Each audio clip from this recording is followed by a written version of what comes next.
tax season begins in mid-March, and many business owners are already getting wrinkles on their foreheads. Will everything be okay with your tax return? Will you have back taxes? And if so, how much? In today's episode, we are going to tell you what you need to do about your tax return and what happens if you have back taxes.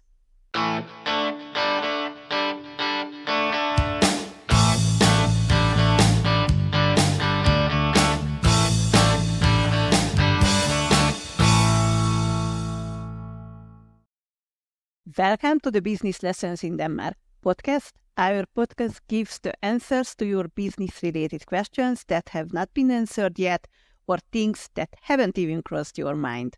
My name is Adina Bohos and I am here with my colleague Katalin Balog.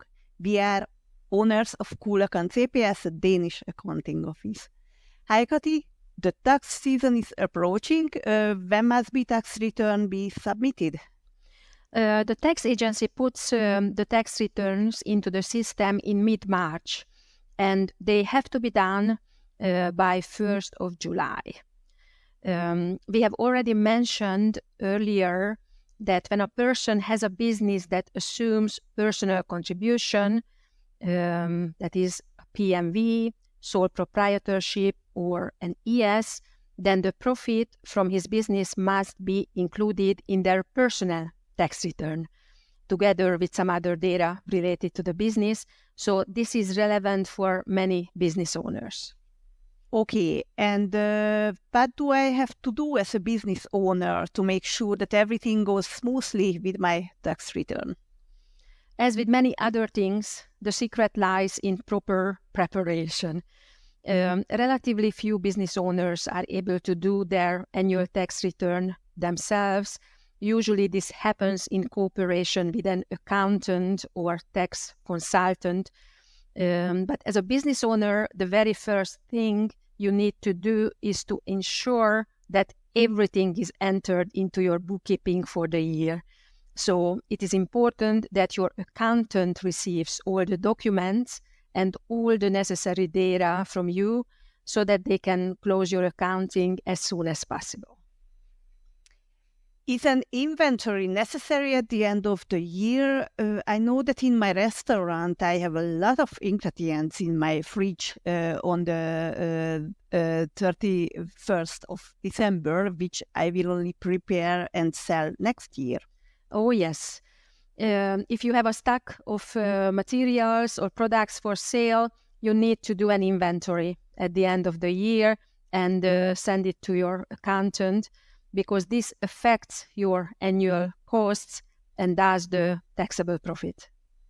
Okay, if I have sent all accounting documents to my accountant, including the inventory, is there anything else I need to do? Well, good. Then your accountant will enter everything in your bookkeeping and will check through your books to make sure that everything fits and do all the tasks necessary to close your bookkeeping for the year. But you will still need to gather all other things that are necessary for your tax return. What other things are you thinking about? Well, you may have had other income during the year beside your business. Maybe you also worked as a freelancer and, sold nutritional supplements, after which you received a commission. Maybe you rented out a room in your apartment. Maybe you sold cryptocurrency. Perhaps you had shares, and so on. These other incomes must also be included in your tax return. I see. Is it correct that income from abroad must also be included in the tax return? Yes, exactly. For example, if you have property abroad, which you may even rent it out, but even if you didn't rent out, if you have a foreign bank account, or possibly, if you had a salary from some other country because you worked for a foreign company during the year, if you have shares or bonds abroad, and so on, you must collect all these things because they must also be included in the tax return. Wow, one has to collect a lot of things. Yes.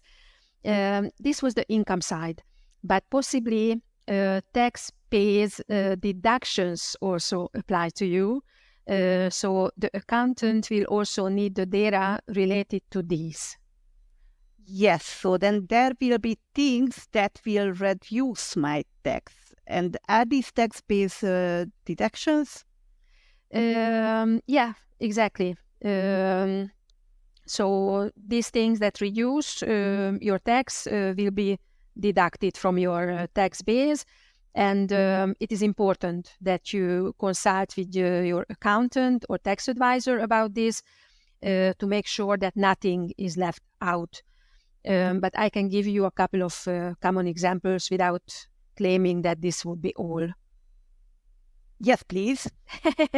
Well, for example, if you use some household service during the year, like cleaning or window cleaning, then it is advisable for you to find those invoices and payment dates, because you can get a deduction for these up to a certain limit. If you pay child support for a child from a previous marriage, you can also get a deduction for that, again, up to a limit.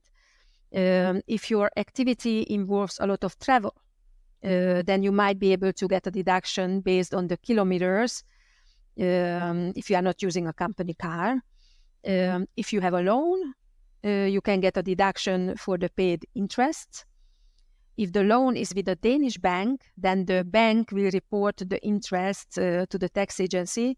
But if you have a loan from a private person, like a friend or acquaintance, on which you pay interest, then you need to include the interest in your tax return. Okay, and what if I have a loan from a foreign bank? Do I still get a deduction for the interest paid on that? Yes, you do. Unfortunately, many people forget this, but it is worth thinking about. I understand. Well, we should make it clear one more time that this was not a full list, and one has to ask their accountant for advice on what income should be included in their tax return and what tax-based deductions can be relevant. Anyway, when I have collected all the data and sent them to my accountant, what do I need to do? Well, you equip yourself with a little patience because this is the busiest period for accountants. Typically, they need to do lots and lots of tax returns during this period, so it may take some time for your tax return to be ready. In any case, if you ensure that you get all the data to the accountant as soon as possible, then it probably won't take that long because your accountant can work efficiently and quickly. Okay, I will try to wait patiently for my turn. And when my tax return is ready, then I will know if I have to pay some more tax or if I will get some money back, right? Right. When your tax return is done, then either a green number or a red number will appear on your tax page. And of course, everybody loves the green number and hopes that a green number will appear. Oh, yes.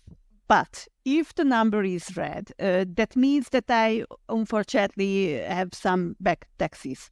Yeah. If this is the case, how long do I have to pay this tax debt? You have to pay until the 1st of July. You can pay in one sum or even in several installments. Let's say your tax return is ready already in April, and it turns out that you have to pay 10,000 crowns in back taxes. You can pay it in one sum already in April, or you can split it up by paying 5,000 crowns in May and 5,000 crowns in June, as you wish. Yes, but in any case, it's best to pay as soon as possible, because the sooner you pay, the less interest you have to pay on the back taxes, right? Yes, right. All the more so because there is no deduction for this interest in the same way that as there is for the other paid interest, for example, interest paid on a loan. I see. And what if I should pay so much that I can't pay it all by the 1st of July? Well, then the stakes will rise because the tax agency will put 7.5% interest on the amount still owed on the 1st of July. And then 23,973 crowns will be transferred to the year of 2025.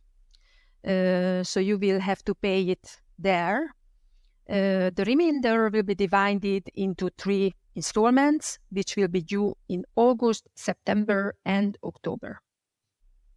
This 23,973 crowns applies to the back taxes for 2023. In other words, this amount changes every year. It is usually in this order of magnitude, around 20,000 crowns, well, a little more, but the exact amount changes every year, and so does the interest rate. Yes, I think this is always adjusted to inflation and the central bank's interest rate, and that is why the specific numbers change. But the bottom line is that the system has an automatic solution built into it if you are not able to pay your back taxes by the 1st of July. Yeah, that's right. So you will be not thrown into debtor's prison, sent to the guillotine, or exiled to Siberia. Oh. I am lucky. Yeah, exactly. So part of the back taxes will be transferred to 2 years later, as I said. So if we are talking about the tax return for 2023, then to 2025, right? Then it will be included in your advance taxes at that time. And the rest is split up into 3 parts, which you will have to pay in August, September, and October. Well, it's good that the tax agency has calculated with the possibility that perhaps not everybody will be able to pay a larger amount in one sum. And so this has been included in the system. What if even this is not enough? Can I ask for a possibility to pay in installment during a longer period?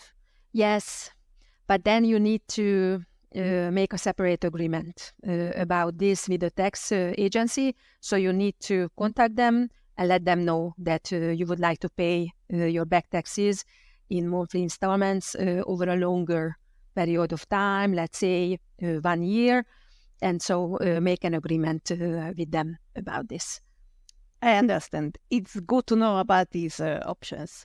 However, if I pay attention during the year and adjust my preliminary tax assessment to my actual income, as we discussed in our previous episode, then there is a good chance that I will not have back taxes, or at least not much. Yes, exactly. So this is absolutely the best solution.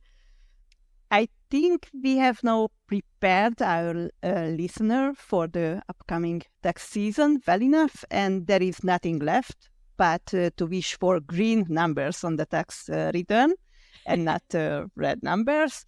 To be honest, that's what I'm hoping for myself on my own tax return. Thank you, Kati, for the detailed information, and we also thank the listener for staying with us. Today's episode was sponsored by Kulakan CPS. Kulakan CPS can help with starting your company with bookkeeping and tax matters. In addition, we also provide business and financial consulting. If you don't want to miss useful and up-to-date information, follow us and like our Facebook page. You can contact us via our website, www.accounts.cool. We wish you a successful week.